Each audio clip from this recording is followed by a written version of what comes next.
First-year player Caitlin Clark got hit the most in WNBA history. She was picked on by experienced players who thought she stole something from them. Her college fame didn't mean anything to her right away. They were trying to break her, but she did something that shocked everyone instead. She changed her body in every way. The world was shocked when they saw the findings. People don't want you to know this dark story. She was born in Des Moines, Iowa, on January 22, 2002. She was known as Caitlin Elizabeth Clark. Her family had 3 children, and she was the middle child. Being in that spot, between an older and a younger brother, would change everything about her. Life has always been a battle. There in West Des Moines, she always fought to stay ahead, win, or show something. Brent and Anne, her parents, had no idea that the little girl who would bounce a basketball around the house would one day change the course of sports history. In college, Caitlin's dad played baseball and basketball. Her grandpa was a football coach. Sports were in the family. Still, Caitlin wasn't just good at sports, she was crazy about winning. It looked like she had been dribbling for years even though she was only 5 years old. It didn't matter if it was a board game or a school project. Her goal was to win. All the time, the fire never went out. And it got out of hand sometimes. During a fight, she threw her brother into a wall. His head was split open. So many fights like that had to be stopped by their mum. She was good at more than just hoops. Basketball wasn't even the big thing at first. In high school, she got 26 goals in only 6 soccer games. Her coach thought she was good enough to play soccer in Division I. Aside from golf, she played tennis, volleyball, softball, and tennis. She also played the piano. No matter what Caitlin could have done, basketball called her more than anything else. Back then, there wasn't a league for girls her age, so her dad put her in a league with boys. She had to fight to be on the court. That made her stronger. She made the All-Iowa Attack AAU team in Ames when she was in the 6th grade. That made everything different.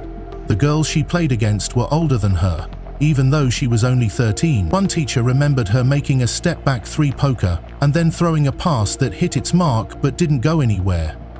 The same teacher said that most of the kids would get ice cream after a win. That didn't bother Caitlin. She only wanted to get better at the game and win more. That was the beginning of everything.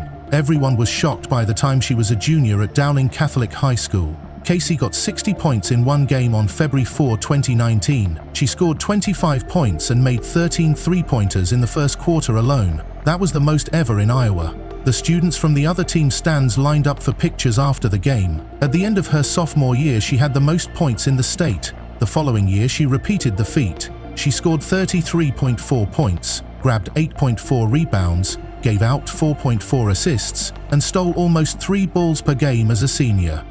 In 2005, she had 47 career points, which put her 4th all-time in Iowa. She also made more three-pointers than anyone else. In a win at the state tournament on February 25, 2019, she got 42 points in 3 legs of extra time. The team she was in charge of went 19-4 that season. Miss Iowa Basketball, Gatorade Player of the Year, and All-Iowa Athlete of the Year were all awards she won. It was already famous that she had played basketball. Then it was November 25, 2020. The stands were almost empty. Fans were kept away by COVID. But an 18-year-old freshman called Caitlin Clark still got all the attention. Something unique took place that night in the Carver Hockey Arena in Iowa. Caitlin scored 27 points, got 8 rebounds, and passed the ball 4 times. She also made 58% of her shots from the field. From the very first play, she took over the game. Even though it was her first game, she was already the best player there. Her defense even said something. With 3 steals, she showed that she could stop plays just as easily as she could start them. Gabby Marshall, Kate Martin, McKenna Warnock and Monica Zinano, who were on her team that night, would go on to win a national title with her years later. But it was clear that first night, hey, Caitlin Clark was the next big thing for Iowa hoops. After only 4 weeks, she did something even stranger. Against Western Illinois on December 22, she had her first triple-double of the season. Even though she only made 3 of 15 shots from the field, she scored 13 points, grabbed 13 boards, and passed the ball 10 times. She didn't give up though. She just changed. She focused on making games. A sharp pass to Logan Cook in the paint was her last assist, the one that gave her a triple-double. This kind of play hadn't been seen at Iowa since 2015, when Samantha Logic did the last triple-double. Lisa Bludder, the coach, knew that what she was seeing was unusual. That triple-double was special, and she said that doesn't happen very often. Still, Caitlin did it in her first month of college hoops. Caitlin said something even more amazing than her numbers when she was asked about it. It was hard for me to shoot the ball, so I just tried to get other people going. That's not how a beginner thinks. That person is a leader. Then, February 11th came along. Caitlin went into Nebraska's home rink and left with the record for most points scored in a single game. She scored 39 points, grabbed 10 boards and passed the ball 7 times. 12 out of 18 shots were made from the floor. From the free throw line, she made all of them. She did everything. She set Nebraska on fire from all sides. She scored more than 600 points for the season by the end of the game. That had only been done by 4 other Iowa players in history. It wasn't just one hot night though. Caitlin had the most points in the whole country. It was still her first year of school. That had never been done before in Division I. Not a single freshman, boy or girl. She scored 29.8 points per game before the Nebraska game. She wasn't just on fire, she was the fire. By the end of the season, she had broken all the records. After 30 games, she had a total of 799 points. Every game they scored 26.6 points. In a single season, no rookie had ever scored more, not just in Iowa, but all over the country. In Division I, she had the most points of anyone. She was number 1 in overall points, points per game, field goals made, and 3-pointers made. She was also number 2 in assists per game. It wasn't just 3 she shot. At an all-time high rate, she was making them. In 30 games, she made 116 3-pointers. That's almost 4 per game. Someone as new had never done that before. 12 times, she scored at least 30 points. In the year 2000, that had not happened. She also scored more points than any other student in Iowa's history and ended the season with the 3rd most points in the school's history. It was only Megan Gustafson who had scored more, and that was in her last few years, not her first. She won more than just Big Ten Freshman of the Year. She swept the award tour. During the season, she won 23 Big Ten awards. She was named Freshman of the Week 13 times. She was named Player of the Week 5 times, making her the first freshman in school history to do so. She didn't just happen to make the All-Big Ten first team. Both coaches and the reporters agreed that she was the best choice. Paige Buchers of UConn and her shared the Freshman of the Year award across the country. She was the first Hawkeye ever to win National Freshman of the Year. In Big Ten games, she scored 27.7 points and passed the ball 6.6 times per game. In 9 conference games, she scored 30 points or more. In 8 more, she got over 20. Her play not only made the news, but it also put Iowa back in the running for the national championship. The team made it to the final of the Big Ten competition and made it to the NCAA Tournament Sweet 16. It was their 8th trip to the Sweet 16 all-time and their 3rd in 4 years. Caitlin Clark did something in 2021 that no one else in Division I women's basketball had ever done. She scored the most points and set up the most goals in the country. Every game she scored 27 points, gave out 8 passes, and grabbed 8 rebounds. Most players aren't even good at one thing. Clark led in 2 at the same time. It was never seen that balanced. Scorers were supposed to put points in. People who were meant to pass did so. But Caitlin Clark didn't follow those rules. She did everything.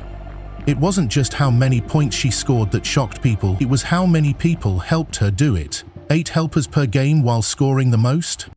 That shook up everything you thought you knew about ball rolls. Defenders paid close attention to her. It didn't matter if there were double or triple teams, she was still able to thread impossible passes, find partners who were wide open, and set them up like it was nothing. She was sometimes even better at passing than she was at scoring. It looked like she had eyes in the back of her head when she played. Everyone on defense always got it wrong when she made them guess. As her stats went up, so did the stress. Other teams knew that normal defense wouldn't stop her, so they got rough. They pushed her, hit her, and pulled on her shirt. Some defense lawyers went beyond what was even allowed. The coaches planned whole games to wear her down. After one possession, there were more and more shots. Still, she kept going. They tried to knock her down many times, but she always got back up stronger. No longer was it just skill, it had grit. The toughness of her mind couldn't be broken. While all of this was going on, something bigger began to take shape. All of a sudden, everyone in the country was watching Iowa play hoops. Not just people from the area or the Big Ten, everyone. More people watched TV, there were news crews coming in. The games are gone. She made the sport better as a whole, not just her team. A lot of people watched to see what she would do next, and what she did always made people happy. Everything went off in 2023. The last time Iowa made it to the Final Four was in 1993. That changed on March 26, when Caitlin Clark stopped a 30-year dry spell. She did more than lead, she ruled. It took 191 points for her to win the event. It's not a mistake. 191, she made over 30 a game on average. It wasn't just her. The women who play for her, like Monica Czinano and McKenna Warnock, stepped up. Clark made everyone better. She wasn't done when she got to the Final Four. She scored 41 points and grabbed 10 rebounds against Louisville in the Elite Eight. 41 points, 10 boards and 12 assists. In the history of both the men's and women's NCAA, that had never been done before. Even though it was her 11th triple-double, this one felt different. She made big threes. She drove through a lot of people. She got away with it like a pro. It looked easy to her. She was able to win, even when she was triple-teamed. The fact that stuck out. 70 of Iowa's 97 points came from her or were helped by her. Then came South Carolina, who had never lost and were the reigning champions. 36, Duro. No one thought they would lose. But on March 31, Clark shocked everyone again. One more score of 41 points, 8 assists and 6 boards. In the fourth quarter, she scored, or helped score, every single goal. The whole season was turned upside down by that game. They had won 42 straight games and never lost. Then Clark showed up. She was sure of herself, what with her logo threes and sharp cuts. Even the best defense in the country couldn't handle it. Caitlin Clark was only one game away from reaching all the goals she had had since she was a child on April 2, 2023. The biggest prize is the national title. But what should have been the highlight of her famous college career turned out to be the worst day of her life. LSU beat Iowa by a score of 102-85. It looked like an easy win for LSU on paper, but the truth was much harder to accept. Clark had done everything she could to get her team there. Just a few days ago, she had 2 games with 41 points each that helped Iowa get to the championship game. She made 8 3-pointers in the championship game, which beat the old mark of 7 set in 1990. Even though she got 30 points, it wasn't enough. The way she looked when the buzzer went off said it all. Even though she did everything she could, her dream was lost. Then her senior year came around. No one was right when they said that her loss would slow her down. The night of February 15, 2024, everything changed. For Clark, it only took 8 points to break Kelsey Plum's record of 3,527 points for the most points scored in NCAA history. Iowa played Michigan. At the 2-minute mark of the game, she made a deep 3 from the logo. The crowd went crazy. With that shot, she scored more points than any other woman in NCAA history. She didn't stop there, though. She scored 49 points, which is the most points Iowa has ever scored in a game. On top of that, she had 13 assists and 5 boards. In her 126th game, she did everything, faster than Plum's 139. She scored 3,569 points that night. She was famous now. But she wasn't done yet. With a packed house against Ohio State on March 3, 2024, broke a mark that had stood for 54 years. He had made 3,067 points, which was the most in the history of Division I. Clark had to get 17 more points to beat him. The tickets cost an average of $598.00. Everyone in the country was looking. She made a free throw near the end of the first half. She scored the most points in NCAA basketball history with that one shot, for men or women. She didn't say much. She didn't know what she had done until the crowd started to yell. She got 35 points by the end of the game. Now, it was real. Caitlin Clark was now the only one at the top. But what happened off the court might stick with people just as much. Fox Sports started something that had never been done before. They made the Caitlin Cam, a live camera feed that only showed her. It was live on TikTok and tracked her every move while she was attacking. It wasn't just games, it was a big event in history. All over the country, her games were gone in no time. TV numbers went through the roof. People who had never seen a women's game before became hooked all of a sudden. There were deep threes, quick throws, and that mean look. She was beautiful. She was doing more than just basketball. It was being changed. And just when it looked like she had done everything, she did something that had never been done before. In the final of the Big Ten competition, she may have had her best game ever, beating Ohio State. In the title game, he had 30 points, 17 assists, and 10 boards, which was the first triple-double in the history of the Big Ten championship. It wasn't just any triple-double either. In the last 20 years, no other player, man or woman, had scored 30 points and given out 15 assists in the same game. She did it in style by making 5 three-pointers and more than 52% of her field goals. It was a masterclass. It's her 10th triple-double of the year. In history, only one woman had more. All eyes were on her, so she went back to the NCAA playoffs. What was at stake was clear to everyone. Iowa had never won a national title for women. The previous year, Clark had been so close. This was her last shot. She brought that much weight to every game. Then the repeat that everyone wanted took place. In the last 4, Iowa played UConn. UConn locked her up for the first 30 minutes, but Clark took over in the fourth quarter, when the score was tied. In 2.5 minutes, they scored 7 points. Iowa won by a score of 71-69. She got 21. Hannah Stuelke, another player on her team, added 23. One of the best college games ever. That win put Iowa back in the running for the national title.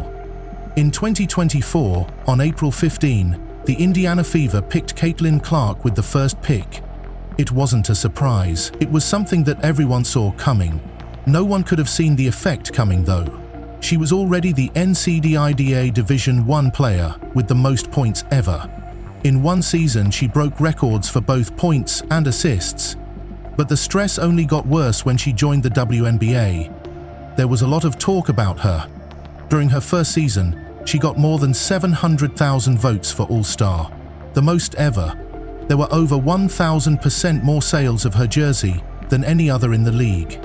Wherever she played, a lot of people came. When she was in a game, attendance went up by 88%. A lot of people talked about the Caitlin Clark effect.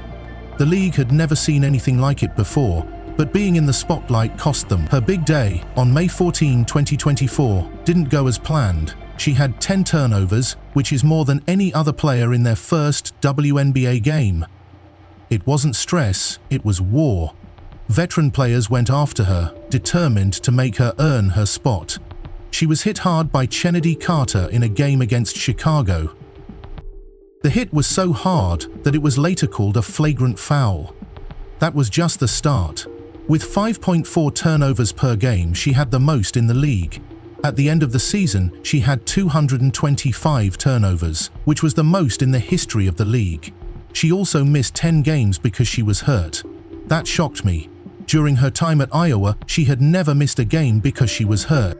Now, after only one professional season, her body was already worn out. The league wasn't just faster, it was also meaner, tougher, and more persistent than anything she had seen before. She still wouldn't fold though. It looked like her job to break records. She broke the record for most assists by a rookie on August 18, 2024, with 337. That wasn't just a record for someone new, it was the most points ever scored by a player in a WNBA season. That old mark set by Teacher Penichero was nothing for her. The points came next. She scored 769 points, which was more than any other rookie ever. She also made 122 three-pointers, which beat Ryan Howard's old mark. In a memorable game against the Dallas Wings, she had 19 assists, which added up to 66 points between scoring and passing. Diana Taurasi set the record for most points in a single game in 2006. After that came the triple-doubles. She was the first rookie in league history to record one on July 6, 2024. She helped 13 people score 19 points and grab 12 boards.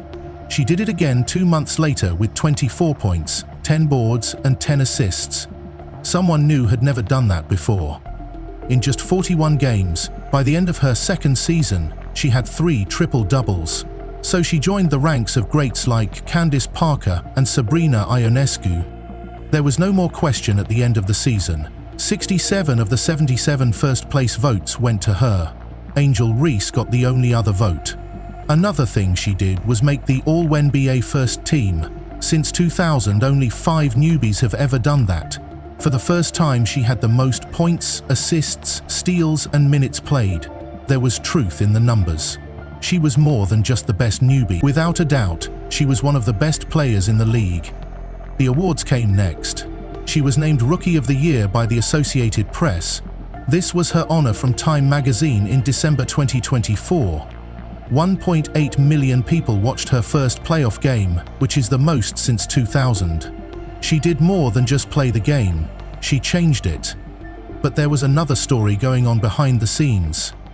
Caitlin began dating Connor McCaffrey in April 2023. Connor is the son of Iowa's men's basketball coach. He also played for Iowa and then became a coach. Their relationship began in a quiet way, no one knew, for 4 months. But in August 2023, put up a picture of the two of them on a boat. 3 words. Best way to end the summer. Then everything changed. It got crazy on the internet. At that moment, Caitlin wasn't just a basketball star. She played basketball with a very good partner. Things were kept quiet. Connor did post a birthday message for her 23rd birthday in January 2025. It seemed like a love letter. He told her how lucky he was to be with her and how wonderful and amazing she was. People really liked it. When Caitlin replied, she just said, "Love you," and shared the post herself. Everyone knew at that time that this was real. Then she sent Connor a birthday message in July 2025. It was short but sweet. "Con, happy birthday. You make every day better." She led Indiana to a huge win the next day. That's how she lived, with both greatness and ease. Their jobs were getting better quickly. As of now, Connor is an assistant coach at Butler. Caitlin's Fever kept setting new records. They stayed close through it all. It wasn't flashy, but it was strong. Caitlin also had her family to support her through it all. Brent, her dad, was also an athlete. He worked out and played baseball and basketball in college. When Caitlin was young, he trained her and knew right away that she was different. Anne, her mother, worked in sales. She dealt with the stress and helped Caitlin learn how to handle the business side of fame. When she was young, her brothers Blake and Colin pushed her. They made her stronger, smarter, and more determined. Brent went to almost all of Caitlin's games. She always looked up to see if he was there. In March 2023, she won the Naismith Trophy and was named the AP Player of the Year. Her mum thought it was great. Everyone in the family was shocked and proud. Caitlin began the Caitlin Clark Foundation in October 2023. It raised more than $100,000, 0 cents, in just a few months. This is for the Coralville Food Pantry. It also helped kids with school, sports, and food. She was giving back even though she hadn't played in the WNBA yet. One picture from a Big Ten playoff game between Iowa and Ohio State on March 7, 2025, turned the internet on its head. Bree Lurkey, a sports photographer, took a picture of Caitlin Clark cheering from the stands. She wasn't having fun. She didn't even have a mic on, she was just cheering for her old team. But the picture quickly went viral. Her smile wasn't getting much attention. They looked at her arms with wide eyes. There was a difference. She looked stronger. Somebody must have been in the weight room, as the message said. It wasn't long before the picture had more than 3.2 million views. Everyone had something to say. Fans said she got 15 pounds stronger and more American. Someone made a joke that she looked like she could bench her own coach. Big names in sports even joined in. Dave Portnoy was shocked by how much he had changed. One simple picture caused sports blogs across the country to start a discussion. The craziest part, it wasn't even brought up by Caitlin. Her name was all over the news for weeks after just one quick flex during a cheer. It wasn't posted by her, it's not like she tried to go popular, but the response was so strong that ESPN talked about it on big shows. That's how loud it got. It had been almost a month before Caitlin finally spoke up. She was on ESPN's Bird and Taurasi show with Sue Bird and Diana Taurasi, both of whom are WNBA stars. They all wanted the same thing, which was an answer. Was it true? Did screens do it? Did she become an athlete all of a sudden? The way the camera was set up made her smile and joke. AI is getting too smart for its own good, folks. It was the ideal swerve. The first few people laughed, but then she got serious. She said she had been working out a lot. She said, "I'm trying to get stronger, not just sometimes. I kind of like doing it. That part of my game is pretty easy for me to work on when I'm in there." The mystery turned into respect in an instant. It wasn't a fake. The story wasn't made up. It was one. It wasn't just about how they looked though. It was about getting through. Caitlin's first season in the WNBA was rough. The way they touched her shocked her. The other team didn't treat her like a newbie. She was seen as a threat by them. She was hit 111 times during her first run. That made her the 11th most fouled player in the league and the most fouled rookie. It was about 4.2 fouls per game for her. There were also a lot of rough hits that were meant to send a message. Things became very clear for a moment. Kennedy Carter hit Clark over the shoulder with a blow that knocked her out. At first, the ref said it was off ball, but later they changed it to flagrant. It wasn't just a tough call. It woke me up. Afterward, Caitlin said, "Everyone is physical with me. They get away with things that most people wouldn't." It wasn't a whine, she told the truth. There was a goal that came with being the face of women's basketball. It would hurt her game and her team if she didn't change. This is how Caitlin changed everything. She worked with Indian Fever's head physical performance coach, Sarah Kessler. The plan was very strong. I work out in the weight room 4 or 5 times a week, not just work out with weights. This program was made just for you. She does exercises with just one leg to help her jump off the ground. For isometric training to help her stay steady and grounded, she used to play 2 straight up and get pushed around a lot. She even started working out with just one arm. They fixed the fact that her left arm wasn't strong enough to hit certain balls. No easy ways out, just work hard. Creatine was an even more controversial part of the scheme. Some fans didn't like it, some people had doubts, but it comes from nature. It makes muscles stronger and helps them heal faster. Clark was all for it. She wasn't trying to make a good impression on Facebook, she was trying to make it through the season. Afterward, Coach Stephanie White said in a talk that she knew right away that she needed to get stronger. He really paid attention to that too. People only saw the top of that picture when it went global. There was a story of pain, restraint, and pressure going on underneath. It's not that Caitlin Clark changed because she wanted praise. She changed because she was sick of being pushed around and fouls that weren't called. She didn't want to be just another name in the news.